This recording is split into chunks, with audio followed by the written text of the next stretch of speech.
Assalamualaikum warahmatullahi wabarakatuh. Salam sejahtera untuk Anda semua. Berjumpa lagi dengan saya Ian Permana Wahyu dalam kesempatan perkuliahan kita, dan mata kuliahnya adalah Ekonomi Pembangunan dengan pertemuan 11 mengenai pembangunan ekonomi daerah. Baik, kita masuk, mulai.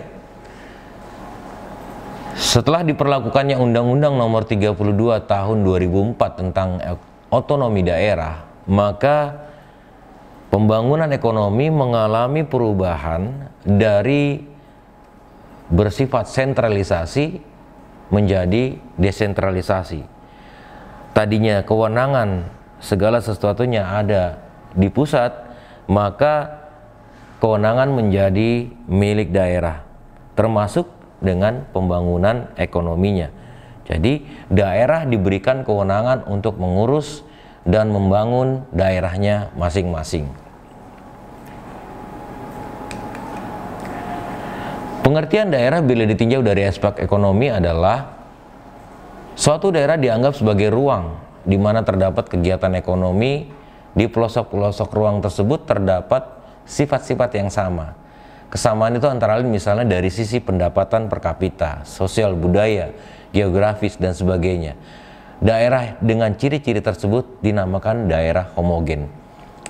Sebagai contoh misalnya adalah daerah yang memiliki sifat-sifat homogen. Bisa dikatakan misalnya suatu daerah, misalnya suatu desa, ya, desa atau wilayah, katakanlah misalnya di Bali, ya, dengan adat istiadat yang sama, ya, dengan sifat-sifat geografis, budaya, dan sebagainya. Kemudian suatu daerah dianggap sebagai suatu ekonomi ruang apabila daerah tersebut dikuasai oleh satu atau beberapa pusat kegiatan ekonomi. Daerah dalam pengertian ini disebut daerah modal, ya. Suatu daerah yang dianggap memiliki atau dikuasai oleh beberapa kegiatan ekonomi. Ya, mungkin misalnya katakanlah misalnya Jakarta ada pusat bisnis elektronik, ada pusat bisnis pakaian, ya, ada pusat bisnis bahan baku dan lain sebagainya, maka Jakarta bisa dikatakan, kota Jakarta bisa dikatakan sebagai daerah modal. Suatu daerah dengan ekonomi ruang yang berada di bawah satu administrasi tertentu seperti provinsi, kabupaten, kota, kecamatan, dan sebagainya. Daerah di sini didasarkan pada pembagian administrasi suatu negara, ya. Daerah dalam pengertian ini disebut daerah administrasi. Pembangunan ekonomi daerah adalah suatu proses pengelolaan sumber daya yang ada di daerah yang dilakukan oleh masyarakat daerah, di mana pemerintah dan sektor swasta bekerja sama dalam menyediakan lapangan pekerja untuk berjalannya kegiatan perekonomian di suatu daerah. Namun tentu saja setiap daerah memiliki karakteristik yang berbeda, dari sumber daya alamnya, ya, dari sosial, dari masalah-masalahnya, dari kebijakannya, dari SDM-nya, sehingga setiap daerah itu adalah unik atau berbeda. Katakanlah misalnya antara Jawa Barat dengan misalnya provinsi lain, misalnya katakanlah provinsi Papua, tentu sangat berbeda, ya. Dari sumber daya alamnya, Papua sangat melimpah. Dari sosialnya, struktur masyarakatnya berbeda, sistem adatnya berbeda, sehingga dikatakan bahwa setiap daerah memiliki karakternya masing-masing. Tentu ini harus diperhatikan dalam pembangunan suatu daerah. Selanjutnya kita akan masuk kepada pembangunan daerah itu sendiri, meliputi yang pertama penyediaan lapangan kerja, kemudian pembangunan industri baru dan perbaikan kualitas kerja dengan tujuan menghasilkan produk dan jasa bagi kebutuhan daerah. Tujuan terpenting dari pembangunan ekonomi daerah adalah meningkatkan peluang kerja untuk masyarakat sehingga dapat membangun perekonomian daerah. Untuk mencapai tujuan tersebut, maka potensi yang ada harus digunakan dengan seefisien mungkin dengan partisipasi dari seluruh anggota masyarakat yang didukung oleh pemerintah daerah. Permasalahan dalam pembangunan ekonomi daerah. Yang pertama, ada ketimpangan pembangunan sektor industri. Ketimpangan ini diantaranya disebabkan adalah ritme sektor industri cepat dan ritme sektor industri yang lambat. Ini bisa terjadi ya di daerah-daerah yang mempunyai wilayah-wilayah industri. Sebaliknya, di daerah-daerah yang tidak mempunyai wilayah industri maka akan mengalami perlambatan. Kemudian industri manufaktur di Pulau Jawa dan di luar Pulau Jawa. Ini kita harus akui ya, bahwa industri manufaktur masih banyak berpusat di Pulau Jawa dibandingkan di luar Pulau Jawa. Kemudian investasi yang kurang merata. Masalah sentralisasi ya. Masalah sentralisasi dan kesiapan daerah dengan desentralisasi. Jadi masalah sentralisasi masih menyisakan kebiasaan-kebiasaan lama yang tetap terjadi. Kemudian daerah sendiri apakah sudah siap dengan masalah desentralisasi? Ya, kesiapan daerah ini juga belum tentu merata di setiap daerah.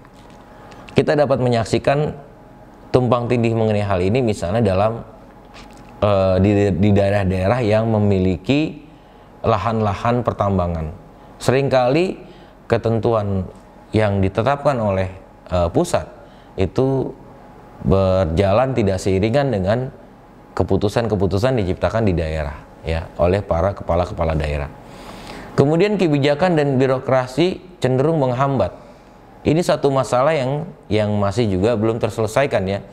Jadi kadangkala ada perbedaan antara proses birokrasi satu daerah dengan daerah lainnya. Padahal yang diurus adalah hal yang sama, perizinan katakan begitu ya. Kemudian keterbatasan infrastruktur di daerah dengan kondisi geografisnya ya. Misalnya untuk daerah-daerah pegunungan maka sangat sulit sekali ya, jalan tidak ada, kalaupun jalan ada harus berjuang untuk bisa melewati itu. Kemudian gue katakanlah misalnya di daerah-daerah kepulauan ya, itu infrastruktur masih sangat kurang ya. Kemudian SDM yang masih rendah kualitasnya dan belum siap membangun.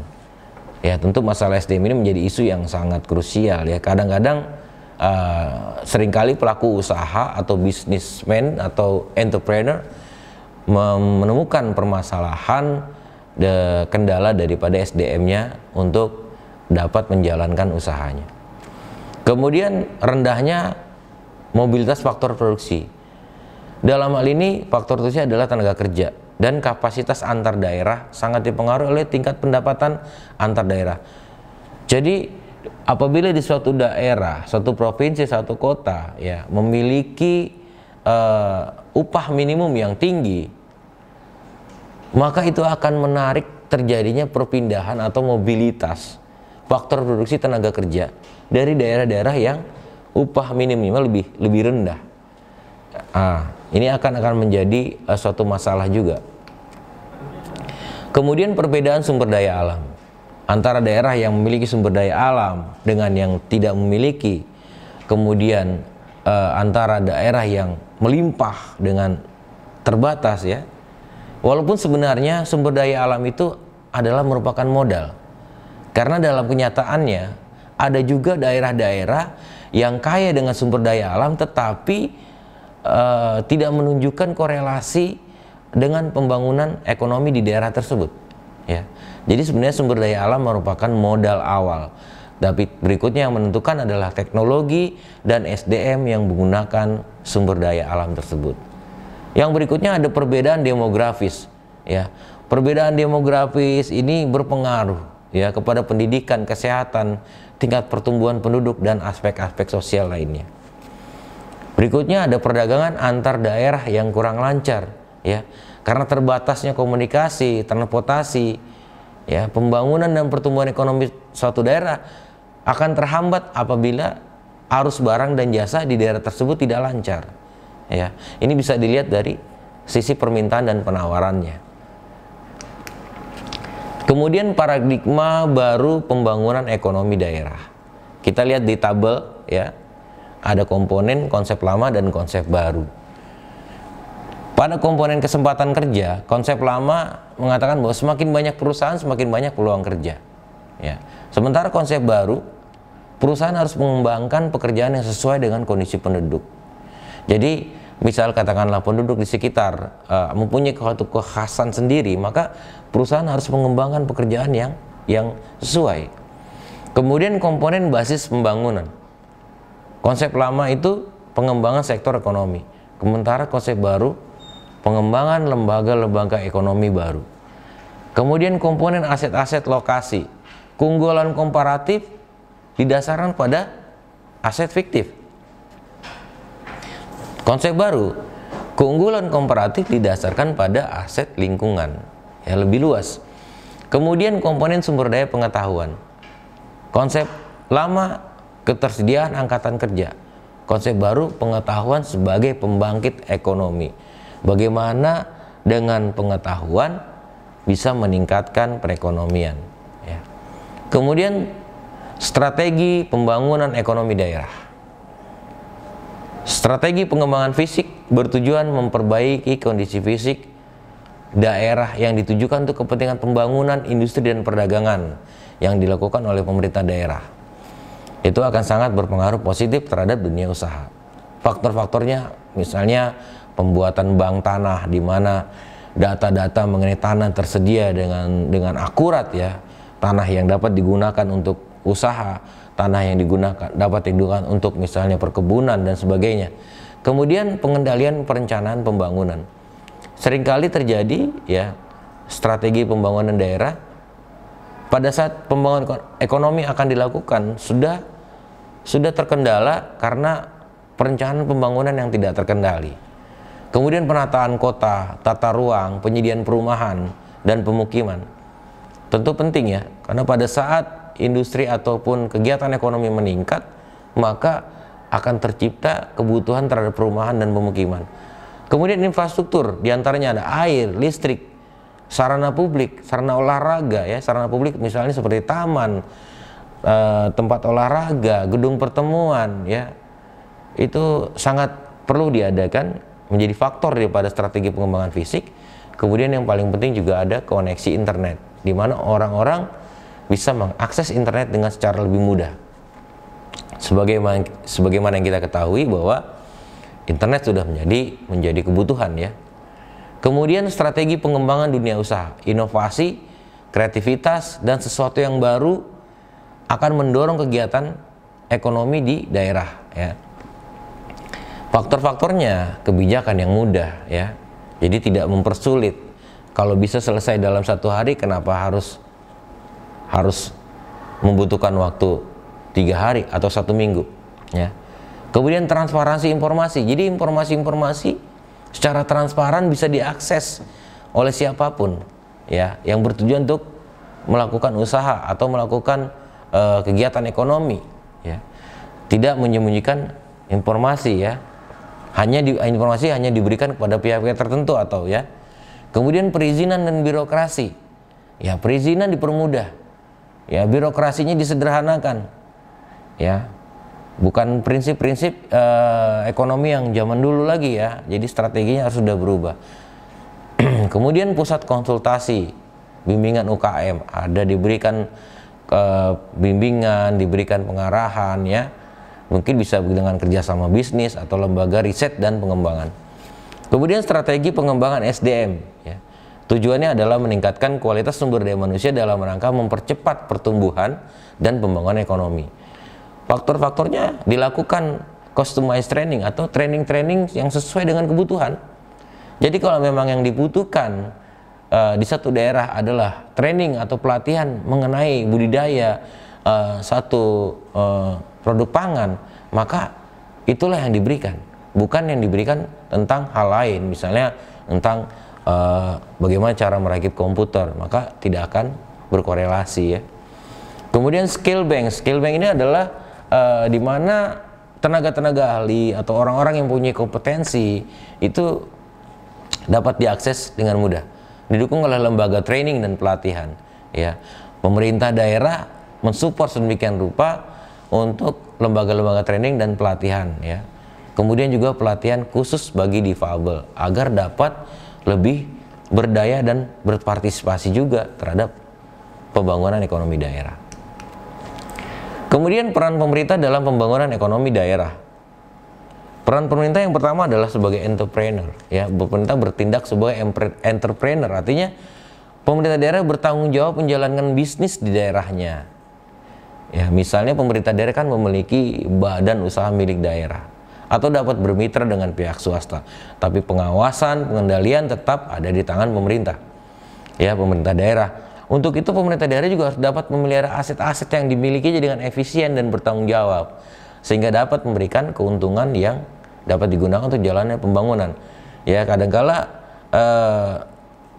aksioma atau idiom yang banyak adalah mampu membeli tetapi tidak mampu untuk memelihara, akhirnya menjadi kerugian. Kemudian peran berikutnya adalah sebagai koordinator. Ya, pemerintah bertanggung jawab, pemerintah daerah bertanggung jawab terhadap pelaksanaan pembangunan ekonomi daerah dengan menetapkan kebijakan yang berpihak pada rakyat berdasarkan data-data perekonomian di daerah tersebut. Jadi penting sekali ya, kebijakan yang berpihak kepada rakyat. Seringkali yang terjadi adalah rakyat terpinggirkan oleh kegiatan pembangunan ekonomi daerah. Ya. Kemudian bekerjasama dengan lembaga-lembaga, tokoh masyarakat, dan pelaku usaha dalam membuat rencana-rencana dan strategi yang akan dijalankan oleh pembangunan di daerah. Jadi dilibatkan ya stakeholder atau pihak-pihak yang berkepentingan di dalam masyarakat. Ya, dengan demikian diharapkan dapat memperlancar keberlangsungan perekonomian daerah. Peran selanjutnya adalah sebagai fasilitator, bertugas mempercepat pembangunan melalui perbaikan perilaku masyarakat di daerahnya. Ya, hal ini penting ya untuk mempercepat proses pembangunan, prosedur perencanaan dan pengaturan penetapan tata ruang yang lebih baik. Perilaku masyarakat dalam hal ini tentu sangat spesifik atau mungkin sangat unik ya di beberapa daerah. Nah, pendekatan pemerintah sebagai fasilitator yang mempertemukan antara masyarakat dengan proses pembangunan itu sangat penting sekali dilakukan. Peran berikutnya adalah sebagai stimulator. Ya, pemerintah daerah bertanggung jawab untuk merangsang dunia usaha baik yang sudah ada ataupun yang akan memasuki daerah tersebut.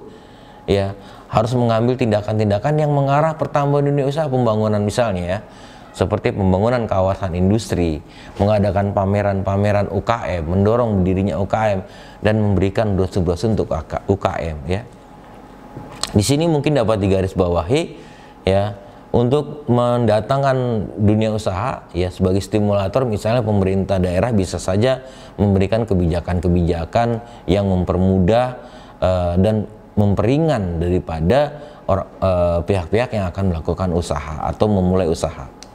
Baik, kita cukupkan sampai di sini. Telah berakhir materi kita pada kesempatan ini. Semoga dapat memberikan manfaat. Lebih kurangnya mohon maaf.